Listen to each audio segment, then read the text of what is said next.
La Iglesia Evangélica de la Gracia en Barcelona le ofrece la presente grabación por gentileza de don José Grau y de su esposa doña María Beltrán. Le invitamos a visitar también la página web josegrau.es. Deseamos que Dios le bendiga. En estos días hemos estado estudiando unos temas que son fundamentales en la revelación de Dios y vimos cómo el pacto es una de estas ideas o realidades que son clave. Estuvimos considerando, el domingo pasado, el hecho de que Dios, cuando se pone en contacto con el hombre al que redime, establece una relación de pacto o alianza. Y el término alianza o pacto es el que define este contacto, este entablar una relación Dios con sus redimidos. Pero al mismo tiempo, a esta idea del pacto o la alianza le acompañan otros conceptos o realidades. Y uno de ellos es el que va a ocupar nuestra atención esta tarde. Y es el tema de la promesa. Es tan importante este aspecto que en realidad, si hacemos un estudio un poco en profundidad del Antiguo Testamento, nos va a llamar la atención cuán a menudo se repite este concepto. Y el hecho de que en el Nuevo Testamento, más de 40 veces, se habla del pacto, se habla de la promesa, haciendo alusión a aquello que Dios había dicho, aquello que Dios había anunciado y que hallará su cumplimiento en Cristo. Podríamos decir, como una definición, que la promesa o las promesas constituyen la sustancia, el alma del pacto. En este capítulo que se acaba de leer de la carta a los Gálatas encontramos un buen ejemplo de lo que digo. Podéis ver que aquí en unos pocos versículos el apóstol repite la palabra, las promesas o la promesa 7 veces. Esto es solamente en un capítulo. Así, por ejemplo, en el versículo 14 habla de la bendición de Abraham que tenía que alcanzar a los gentiles en Cristo Jesús a fin de que por la fe recibiésemos la promesa. Luego, en el versículo 15, nos habla de un pacto, el cual, aunque fuera en términos humanos, una vez ratificado, nadie lo invalida ni le añade. Cuanto más el pacto que Dios hace con los hombres. En el versículo 16, ahora bien, a Abraham fueron hechas las promesas y a su simiente. A Abraham fueron hechas las promesas. Vemos pues que esto arranca al menos de Abraham. Y luego, como leemos en el versículo 29, el último de los que se ha leído, si vosotros sois de Cristo, ciertamente el linaje de Abraham sois, y herederos según la promesa. A veces en singular, a veces en plural. En singular para enfatizar el hecho de que, en el fondo, a la larga, la promesa es una y es única, porque se centra en la obra de Jesucristo y el propósito redentor que Dios ha tenido en Cristo desde antes de la fundación del mundo. Y por consiguiente es la promesa de que Dios va a salvar en Cristo. Y esta salvación tiene un propósito, no simplemente la salvación, el lavar los pecados, sino conducir a los redimidos a una comunión como un pueblo cuyo Dios es Jehová, después que Jehová ha dicho que quiere ser el Dios de ellos, para, en última instancia, el Señor hacer su morada en medio de su pueblo. Así, la promesa en realidad es única, es una, aunque engloba toda una serie de bendiciones. Ocurre un poco como lo que vimos el otro día con el pacto. Hay una serie de pactos, el pacto que Dios hizo con Noé, con Abraham, con Moisés, David, etc. Pero en el fondo, cuando estudiamos bien el tema, nos damos cuenta que todos los pactos no son sino expresiones de uno solo y único, que es el pacto de la gracia de Dios. La gracia de Dios, el perdón de Dios, la misericordia de Dios, que desde toda la eternidad ha ideado este plan de salvación y va expresándose y va desarrollándose a lo largo de los siglos. En el libro de Hechos también encontramos otro ejemplo de lo que estoy diciendo, Hechos 26, en el cual vemos cómo para la Iglesia apostólica el concepto de pacto era fundamental. Hechos 26, versículos 6 y 7.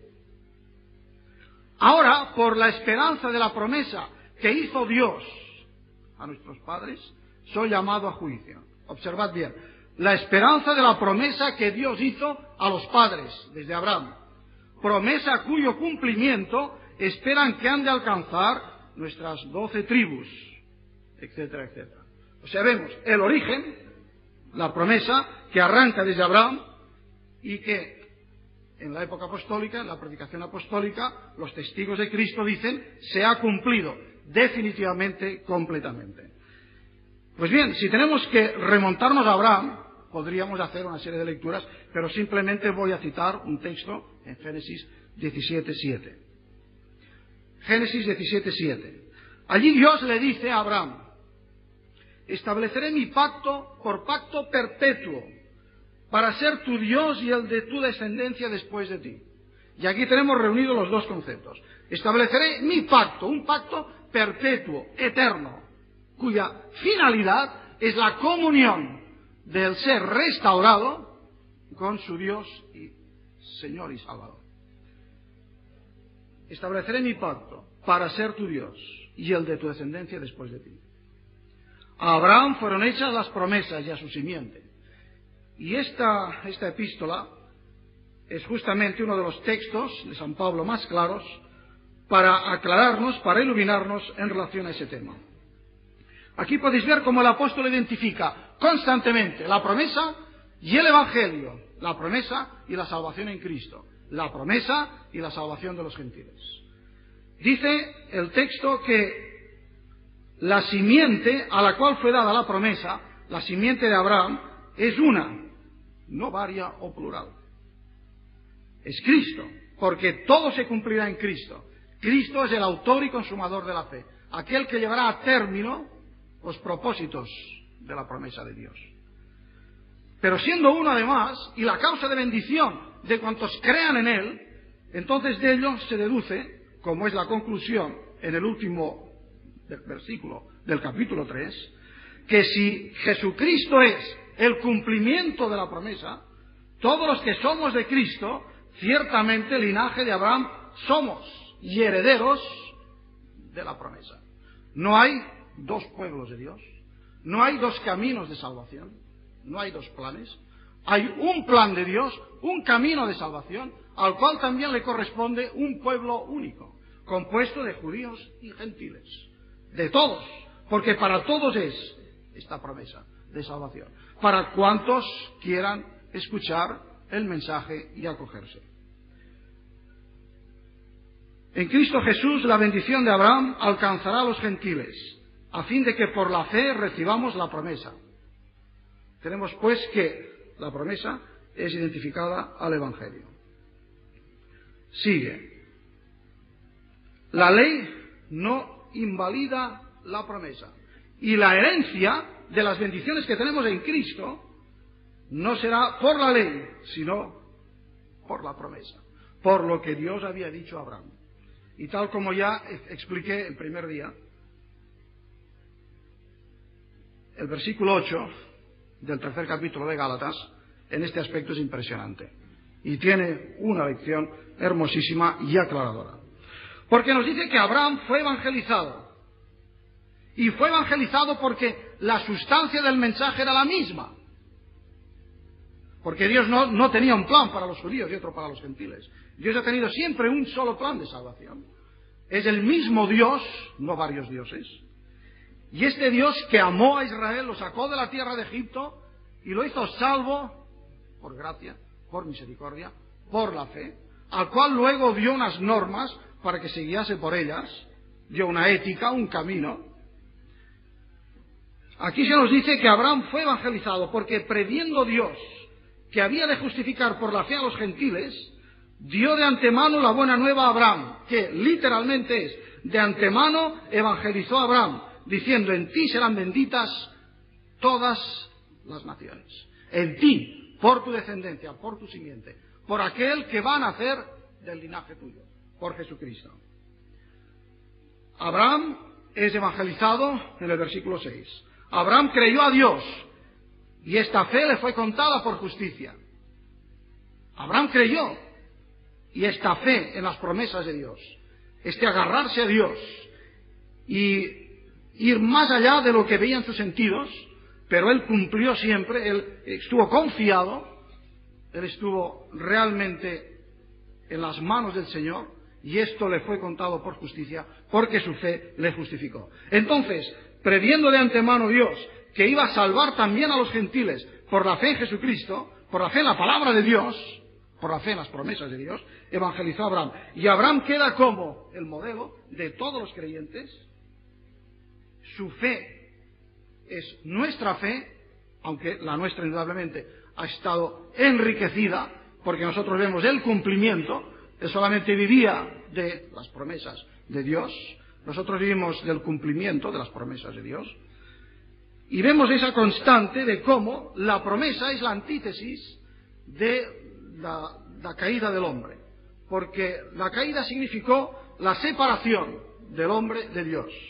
Ahora, por medio de la promesa, Dios lo que quiere es salvar a la humanidad, y salvarla de manera tal que pueda ser reanudada aquella comunión original. Es por esto que no solo se habla de la promesa en singular, sino las promesas en plural.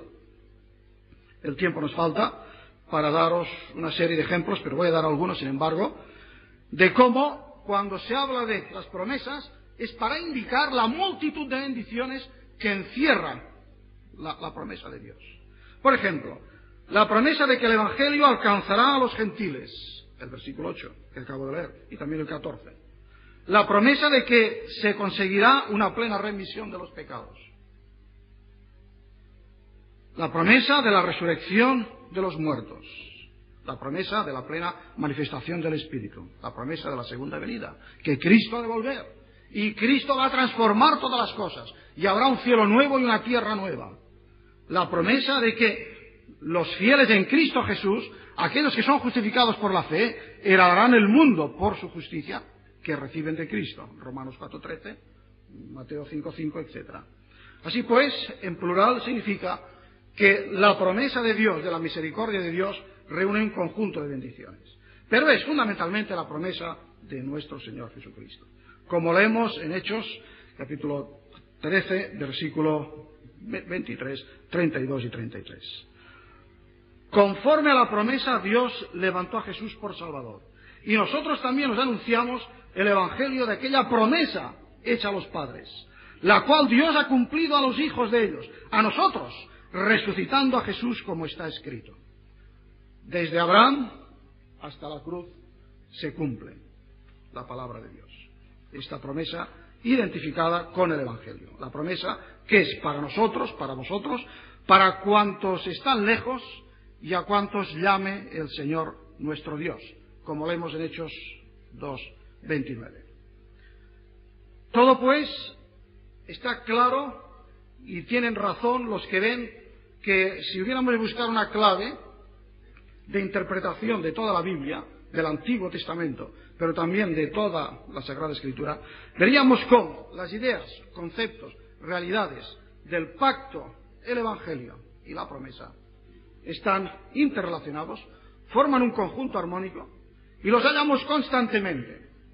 O sea que por encima de todas las circunstancias históricas, por encima de esta historia de salvación que cubre siglos, que primero tiene como intérpretes a Israel, luego la Iglesia, en el fondo hay el propósito de Dios de establecer una relación con el ser humano después de redimirlo, una relación que se expresa en términos de pacto o alianza, como he dicho, y que tiene su sustancia en la promesa, en la palabra por medio de la cual Dios se compromete a salvar y a entrar en comunión con los seres humanos, y la promesa de que Él lo hará, lo hace, y esto es cierto, y esto es cumplido y es manifestado.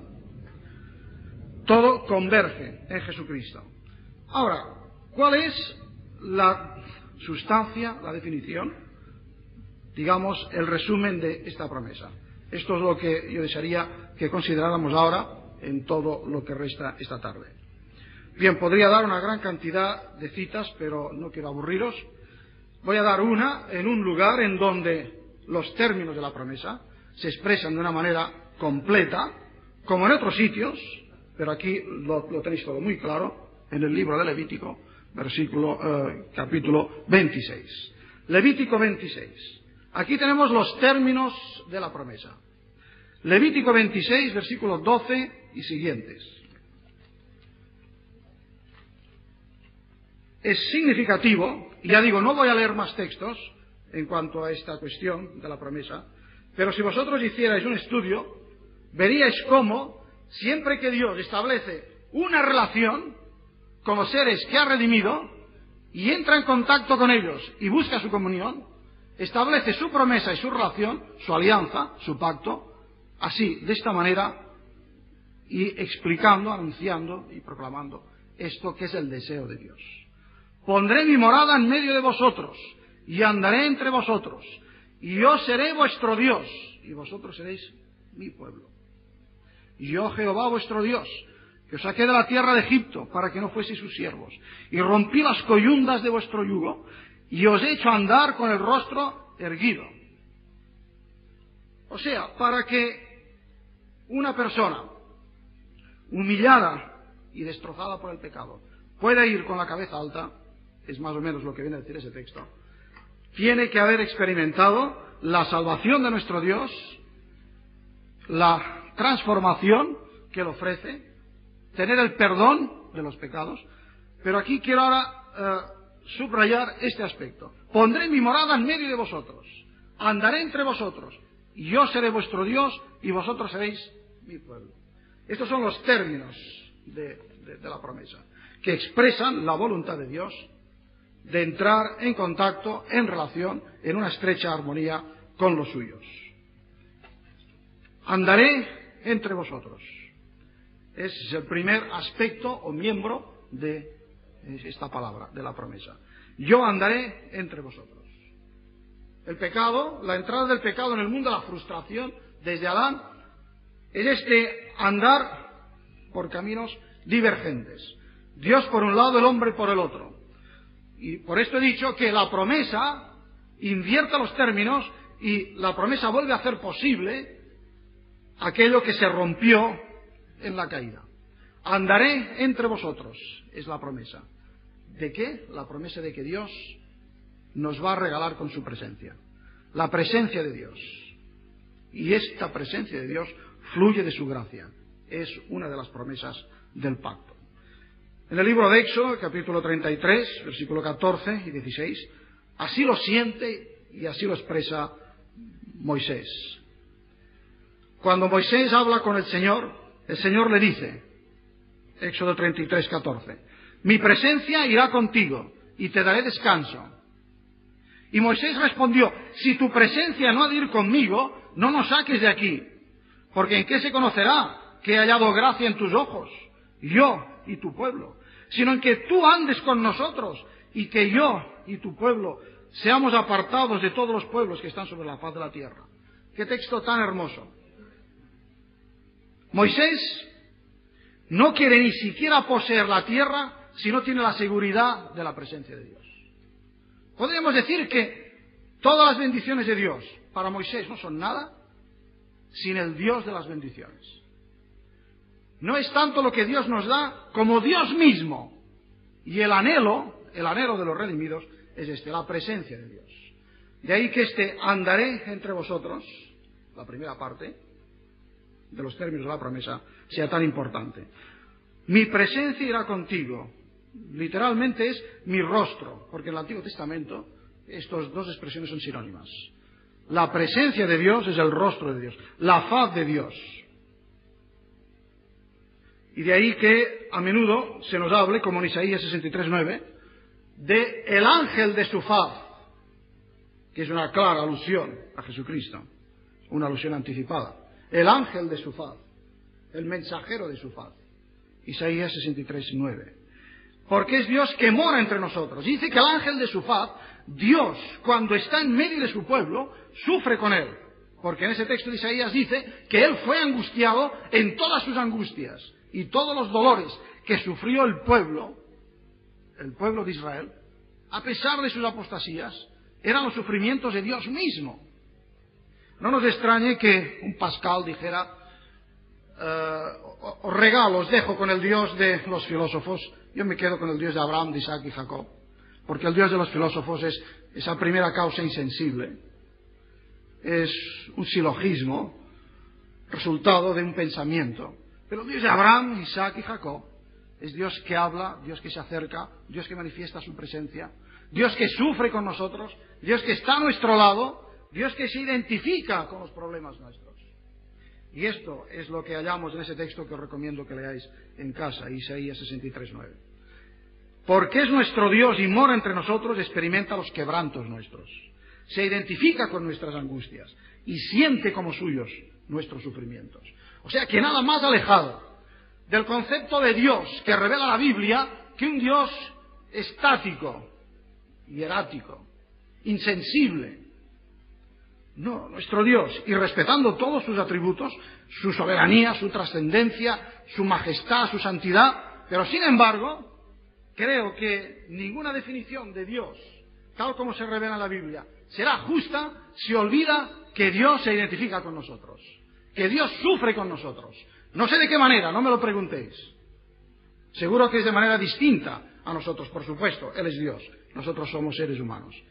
Pero si nosotros solamente definimos a Dios en términos de su santidad, su trascendencia, lo cual es muy correcto, pero si solo lo definimos así, no es todavía el Dios que se ha revelado en la Biblia, que sufre con los suyos, que manifiesta su presencia, su faz,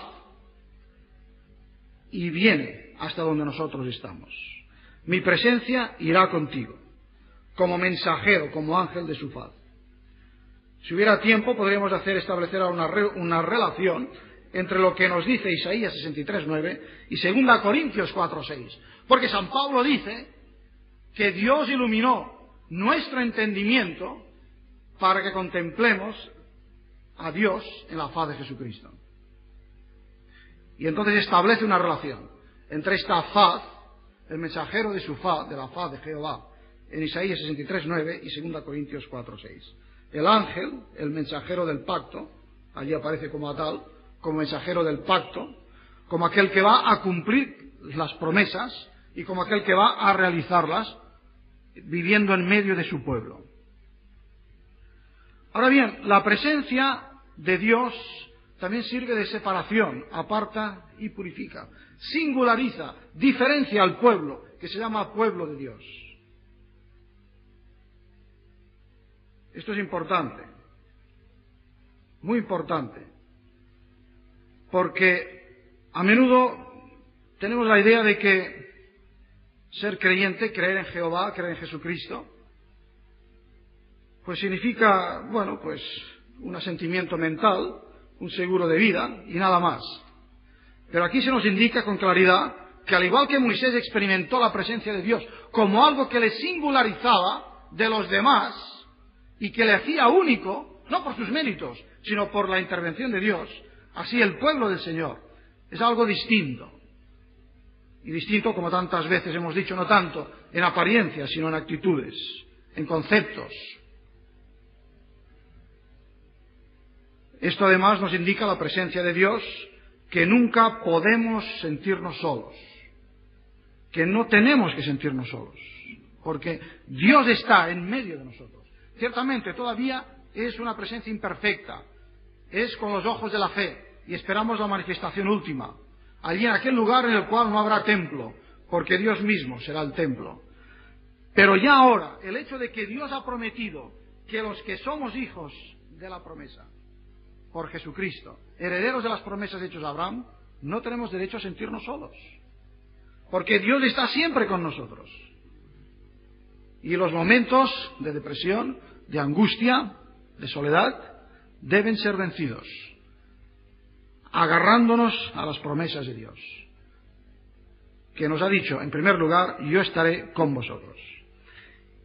Y nuestra debe ser la experiencia del salmista, como dice en el Salmo 73. ¿A quién tengo yo en los cielos sino a ti? Pero no solo en los cielos. Y fuera de ti nada deseo en la tierra. Mi carne y mi corazón desfallecen, pero la roca de mi corazón y mi porción es Dios para siempre. ¿Hay en nosotros este mismo anhelo de comunión? Este sentirnos pueblo del Señor porque realmente el Señor mora en medio de nosotros. Bien, pero hemos de continuar. El segundo miembro, o el término segundo de la promesa es: yo seré vuestro Dios. ¿Quién puede sondear la profundidad y la altura de esta promesa? Yo seré vuestro Dios. No solo es que andará en medio de su pueblo, en medio de nosotros. Yo seré vuestro Dios. O sea que Dios se nos da para ser nuestro. No sé si captamos el privilegio. Que Dios se nos dé para ser nuestro Dios. Claro, nosotros estamos muy acostumbrados a decir nuestro Señor, nuestro Dios. Y quizá no nos damos cuenta del alcance que tiene esta expresión. Hacemos a Dios nuestro, pero ¿quiere serlo Él? Bueno, pues ahí la promesa que es la esencia del pacto de Dios con los hombres, con los redimidos, dice esto: yo seré vuestro Dios. Dios mismo es el que decide ser el Dios de un pueblo al que escoge y salva. Luego guía y transforma por toda la eternidad. Será nuestro Dios para amarnos, para salvarnos, para guiarnos, para conducirnos y sobre todo para ser nuestra porción y tesoro especial. Esto implica un conocimiento de Dios que se nos da. No le descubrimos a Él, sino que Él va descubriéndose poco a poco a nosotros, por su Espíritu, por su palabra. Sus perfecciones, sus atributos se despliegan ante nosotros en todo cuanto Él ha hecho y lo que está haciendo. Descubrimos las perfecciones de Dios, en teoría, leyendo la Biblia, y las vivimos, las experimentamos y le adoramos por ellas cuando nos damos cuenta de cómo ellas actúan a favor nuestro y las llegamos a vivir, las llegamos a experimentar. Ya no son simplemente una teoría, sino la realidad de Dios que dice cómo es, y es esto que dice que es, pero a favor nuestro, por nosotros y en nosotros. Esto implica también, yo seré vuestro Dios, que Dios nos admite a su presencia, comunión, una común unión. Como dicen las cartas, tenemos comunión con el Padre y con el Hijo. Este es el privilegio. Tener a Dios es tener la vida, porque tenerle a Él es tener toda bendición. Y de ahí el énfasis de San Pablo en este capítulo de Gálatas que se ha leído, para afirmar que la simiente es uno, es Cristo. Porque todas las bendiciones se encuentran en Cristo. Y teniendo a Cristo, tenemos todas las bendiciones. Si tenemos a Cristo, tenemos la vida. Si tenemos a Cristo, tenemos el perdón. Si tenemos a Cristo, tenemos la seguridad de la vida eterna. Si tenemos a Cristo, tenemos la victoria sobre la muerte. Porque estamos en Cristo, el que ha vencido la muerte.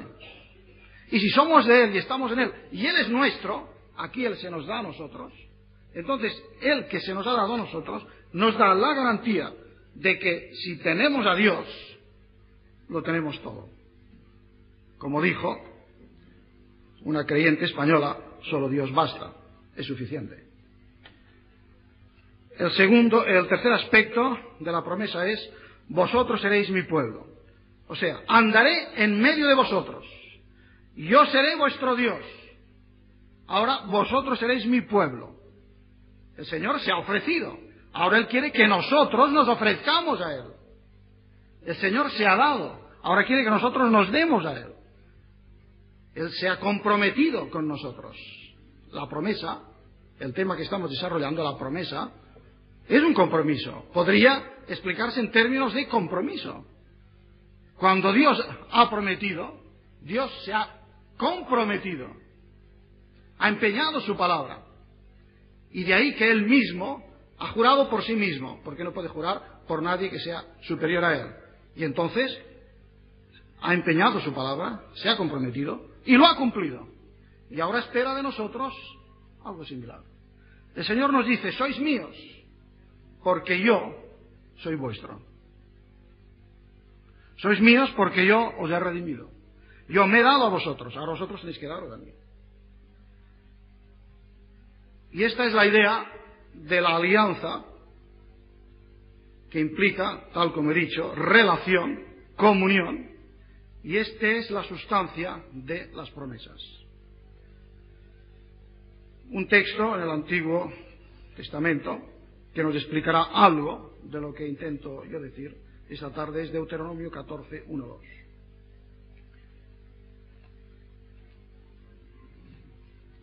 Deuteronomio 14, 1, 2, en relación a vosotros seréis mi pueblo. Ya hemos visto antes, en este mismo libro, en Éxodo, pero bajo la experiencia del mismo Moisés, cómo entendía él la presencia de Dios. Ahora vamos a ver cómo entiende él este ser pueblo de Dios. Hijos sois de Jehová vuestro Dios. Deuteronomio 14, 1, 2. No os ajaréis ni os raparéis a causa de muerto, porque eres pueblo santo a Jehová tu Dios. Y Jehová te ha escogido para que le seas un pueblo único de entre todos los pueblos que están sobre la tierra. Yo deseo aquí subrayar dos cosas. La primera, sois hijos de Jehová. Segundo, eres pueblo santo. Si sois hijos, no podéis andar como extraños. Si Jehová realmente se ha revelado como Dios, Dios nuestro, el Dios que nos ama, que nos salva, el verdadero Dios, y somos sus hijos, entonces nuestra relación con Él ya no es la de extraños.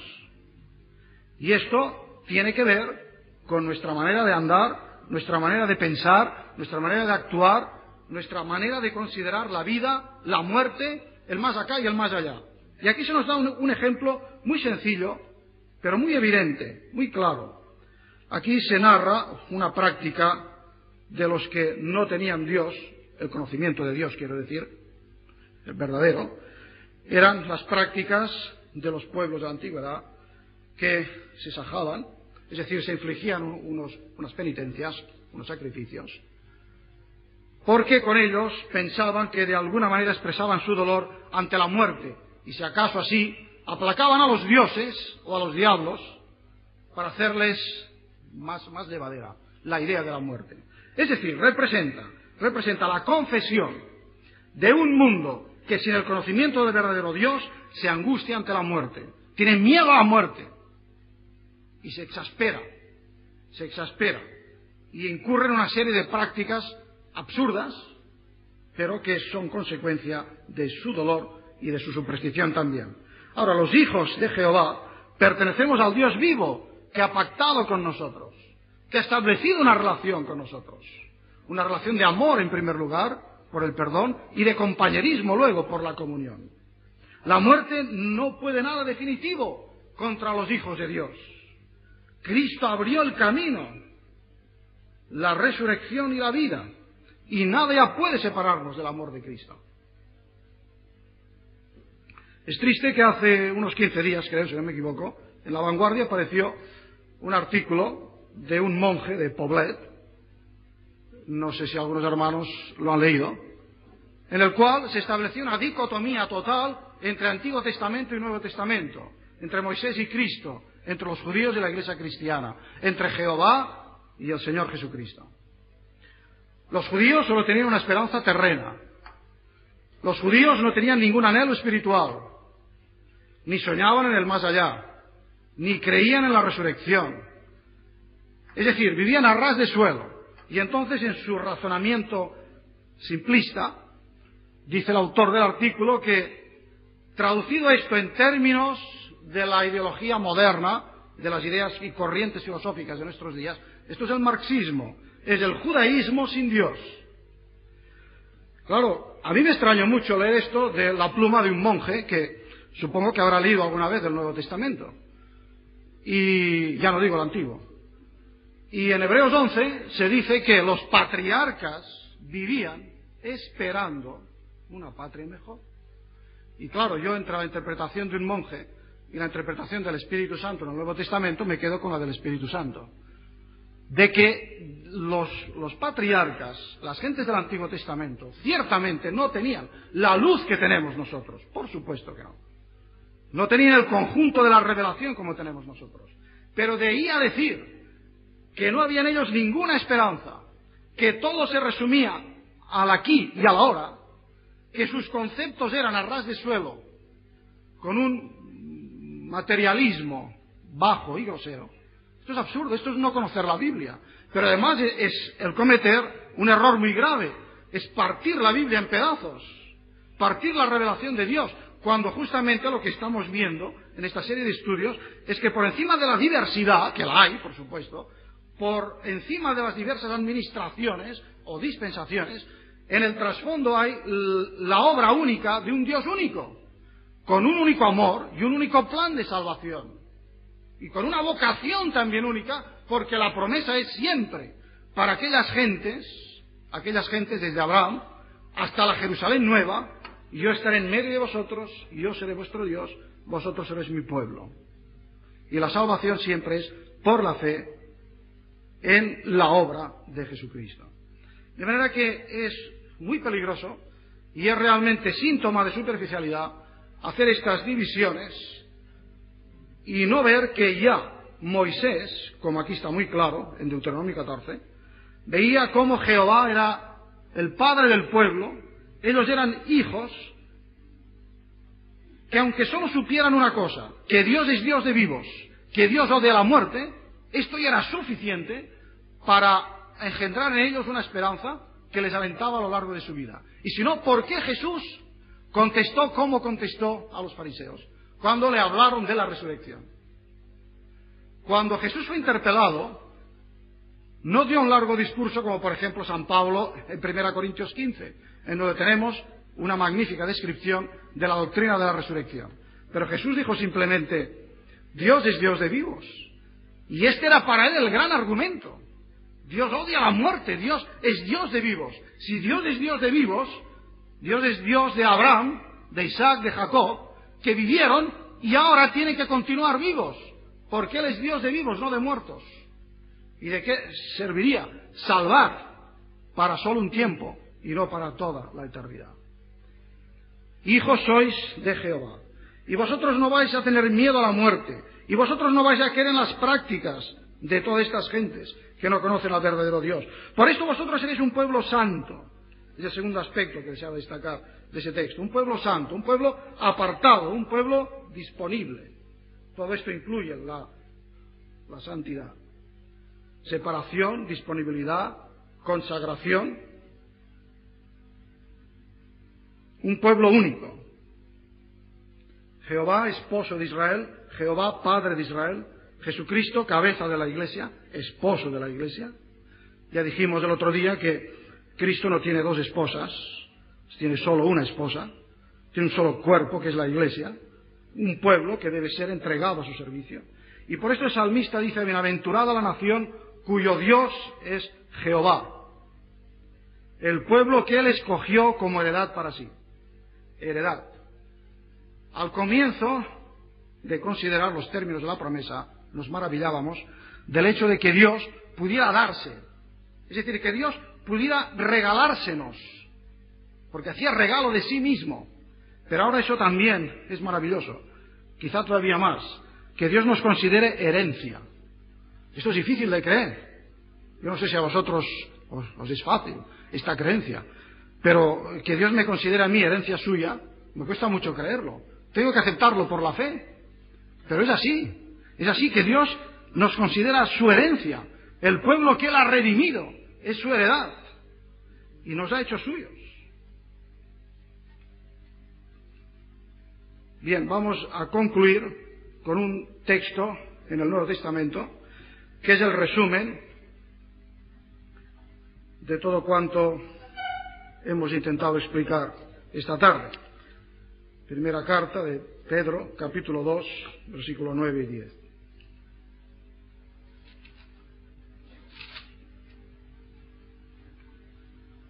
Mas vosotros sois linaje escogido, real sacerdocio, nación santa, pueblo adquirido por Dios, para que anunciéis las virtudes de aquel que os llamó de las tinieblas a su luz admirable. Vosotros que en otro tiempo no erais pueblo, pero que ahora sois pueblo de Dios. Que en otro tiempo no habíais alcanzado misericordia, pero ahora habéis alcanzado misericordia. Si hay un texto en el Nuevo Testamento que nos habla de la unidad de los propósitos de Dios, de la unidad del pueblo de Dios, de la unidad de la vocación de este pueblo, de la unidad de su destino, es ese texto. Además de la unidad de la Biblia, porque no hay tiempo para entrar en citas, pero si buscáis en las referencias, al pie de la página o al margen, encontraréis que en estos 2 versículos hay nada menos que 8 citas del Antiguo Testamento. Citas de Éxodo, de Oseas, Deuteronomio, etc. Y es muy significativo que son palabras que empleaba el Señor para restaurar a los apóstatas de Israel, y ahora aquí las aplica para restaurar a los gentiles, para incorporar a los gentiles. Y por esto habla en esos términos a su pueblo: sois linaje escogido, el linaje de Abraham, el linaje de Abraham. Y si sois de Cristo, linaje de Abraham sois, y herederos conforme a las promesas de todas las bendiciones que en él hay. Sacerdocio real, el privilegio de la oración, un pueblo que ora, que intercede, la función del sacerdote, orar por el pueblo delante de Dios. Nación santa, un pueblo disponible, consagrado, a punto para servir. Pueblo adquirido por Dios. Y aquí ya no la salida de Egipto, sino la adquisición, la redención del Calvario, para que anunciéis las virtudes de aquel que os llamó de las tinieblas a su luz admirable. Y esto, si no lo hacemos nosotros, no lo hará nadie. Porque en el mundo podrá haber especialistas en Biblia, pero solo el pueblo de Dios, el pueblo que vive y conoce su Biblia, es el que puede dar testimonio de esto. Vosotros, que en otro tiempo no erais pueblo, pero que ahora sois pueblo de Dios, que en otro tiempo no habíais alcanzado misericordia, pero que ahora habéis alcanzado misericordia. O sea que conocemos al Señor, pero al mismo tiempo lo vivimos y lo experimentamos. Antes no éramos pueblo, ahora somos el pueblo. Antes no teníamos Dios, pero Dios ha venido a nuestro encuentro, y usando las palabras de Oseas 2:3, que recogen la sustancia de esta promesa, nos dice: al que no era mi pueblo le digo, sois mi pueblo. Nosotros tenemos que responder, tú eres nuestro Dios. De Génesis a Apocalipsis, pues, vemos como Dios no cesa de prometer, de anunciar y de cumplir. Su promesa permanece para siempre y es irrevocable. Y la promesa esta, la promesa de su amor y su anhelo de tener comunión con nosotros, de vivir en medio de nosotros, de ser nuestro Dios y de querer que nosotros seamos su pueblo, es el fundamento de nuestra seguridad. Porque es su promesa, es su palabra empeñada. Es el fundamento, la garantía de la salvación. No es una decisión nuestra, no es una ilusión nuestra, no es un propósito nuestro.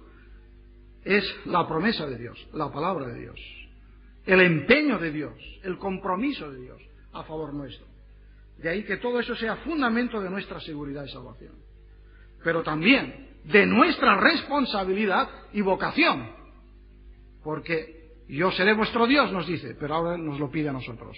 Vosotros tenéis que ser mi pueblo.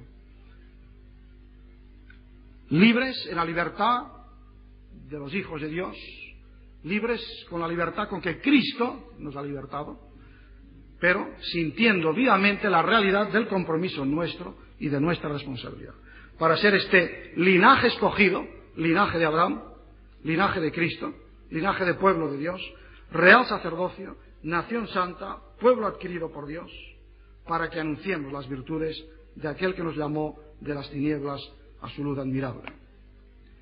Que Dios nos ayude realmente a comprender cuál es la vocación con la cual Él nos llama, y que no tengamos en poco, ni lo aceptemos como por rutina, sino que cada día debemos de maravillarnos, arrodillados ante Él, del hecho de que Él quiere ser nuestro Dios, y Él pide que nosotros seamos su pueblo. Para estas cosas, ¿quién es suficiente? Pues es el Señor, que permanece en medio de nosotros. Así comienza esa triple promesa: yo estaré en medio de vosotros. Si Él está en medio de nosotros, nosotros podemos ser su pueblo, porque Él es nuestro Dios. Que así sea.